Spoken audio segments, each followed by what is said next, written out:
Vendredi soir, au terme d'un conseil de défense sanitaire, Emmanuel Macron a opté pour une prolongation du couvre-feu et des mesures renforcées. Mais pour contenir une pandémie de Covid-19 qui s'aggrave sous l'effet des variants, le Premier ministre Jean Castex a annoncé qu'à partir du 31 janvier, toute entrée en France et toute sortie de notre territoire à destination ou en provenance d'un pays extérieur à l'Union européenne sera interdite, sauf motif impérieux. Le Premier ministre n'a pas précisé jusqu'à quelle date elles s'appliqueront. L'interdiction gouvernementale concerne tous les déplacements en provenance ou à destination des pays extérieurs à l'espace européen, comme l'Andorre, l'Islande, le Liechtenstein, Monaco, la Norvège, Saint-Marin, Saint-Siège ou encore la Suisse. Pour ces derniers États, toute entrée en France reste possible, sous réserve d'un test PCR négatif de moins de 72 heures. Les voyages étaient déjà déconseillés en Europe. La France a donc alourdi ce week-end les restrictions de voyage entre pays de l'Union européenne, sans toutefois les interdire. C'est l'une des principales annonces de Jean Castex ce vendredi soir.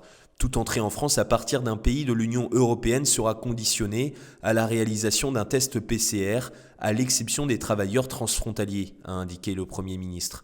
Cette mesure, déjà en vigueur depuis dimanche dernier pour le transport maritime et aérien, test négatif de moins de 72 heures, s'est étendue dimanche au transport terrestre.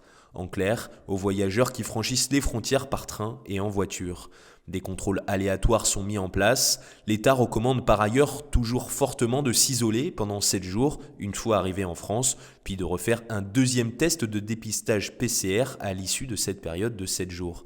Les pays de l'espace européen, États membres de l'Union européenne, mais aussi l'Andorre, l'Islande, le Liechtenstein, Monaco, la Norvège, Saint-Marin, la Suisse et le Vatican sont compris dans ce périmètre dont est exclu le Royaume-Uni. 7 pays non classés en zone de circulation de l'infection du virus SARS-CoV-2 échappent toutefois à l'interdit strict. L'Australie, la Corée du Sud, le Japon, la Nouvelle-Zélande, le Rwanda, Singapour et Thaïlande. Dans ces États, l'ensemble des catégories de voyageurs sont autorisés à entrer en France, mais certains d'entre eux, comme l'Australie ou la Nouvelle-Zélande, maintiennent de toute façon leurs frontières fermées aux touristes, comme le font aussi des pays comme les États-Unis. La liste devrait donc croître encore, chaque État tentant de contenir la propagation des variants.